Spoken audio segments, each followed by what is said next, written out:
ভারতের প্রধানমন্ত্রী নরেন্দ্র মোদীর এবারের যুক্তরাষ্ট্র সফরের দিকে ভারতীয়রা তো বটেই, শুরু থেকেই নজর ছিল গণ অভ্যুত্থানে স্বৈরাচার তাড়ানো বাংলাদেশের আপামর জনতার। বৃহস্পতিবার হোয়াইট হাউসে মার্কিন প্রেসিডেন্ট ডোনাল্ড ট্রাম্পের সাথে বহু প্রত্যাশিত বৈঠকের পর দুই দেশের স্বার্থ সংশ্লিষ্ট বিষয়ের বাইরে গিয়ে বাংলাদেশ প্রসঙ্গ টেনে আনেন ভারতের সাংবাদিকরা।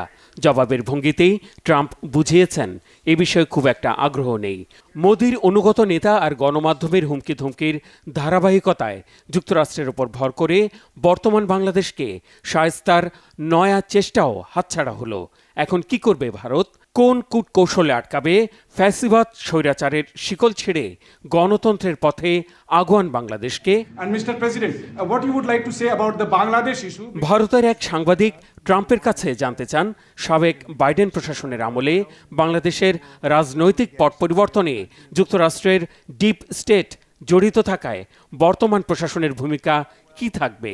এক্ষেত্রে বাংলাদেশের অন্তর্বর্তী সরকার প্রধান ডক্টর মোহাম্মদ ইউনূসের সাথে জুনিয়র সোরসের সাম্প্রতিক বৈঠকের বিষয়টিও উল্লেখ করেন ওই সাংবাদিক।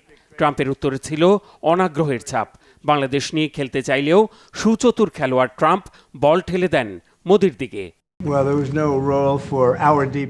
এক্ষেত্রে আমাদের ডিপ স্টেটের কোনো ভূমিকা ছিল না। এটা এমন একটা বিষয় যা নিয়ে প্রধানমন্ত্রী মোদি দীর্ঘদিন ধরে কাজ করছে, আর সত্য বলতে শত শত বছর ধরে এই বিষয়টি নিয়ে কাজ চলছে। আমি এটি প্রধানমন্ত্রীর হাতে ছেড়ে দিচ্ছি। এখানেই শেষ নয়। বৈঠকের আগেই ভারতের উদ্দেশ্যে ট্রাম্পের ইঙ্গিতপূর্ণ মন্তব্য আর হুমকিতে অস্বস্তিকর পরিবেশ তৈরিতে ভূমিকা রাখেন ট্রাম্প, যার প্রভাব পড়ে বহু প্রত্যাশিত হোয়াইট হাউসের বৈঠকে।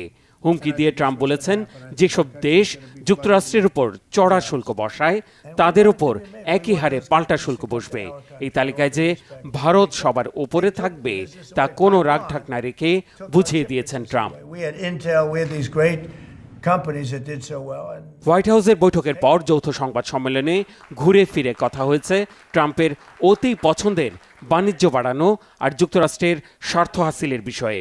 2023 সালের মধ্যে দুই দেশের পারস্পরিক বাণিজ্য $50,000 কোটি উন্নীত করার আশাবাদ জানিয়েছেন মোদি।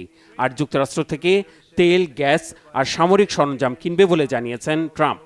ইঙ্গিত দিয়েছেন ভারতের কাছে অত্যাধুনিক যুদ্ধবিমান F-35 বিক্রির। ট্রাম্পের সাথে বৈঠকের আগে যুক্তরাষ্ট্রের জাতীয় গোয়েন্দা সংস্থার পরিচালক তুলসী গ্যাবার্ড আর জাতীয় নিরাপত্তা উপদেষ্টা মাইক ওয়ালজের সাথে আলাদা বৈঠক করেছেন মোদি।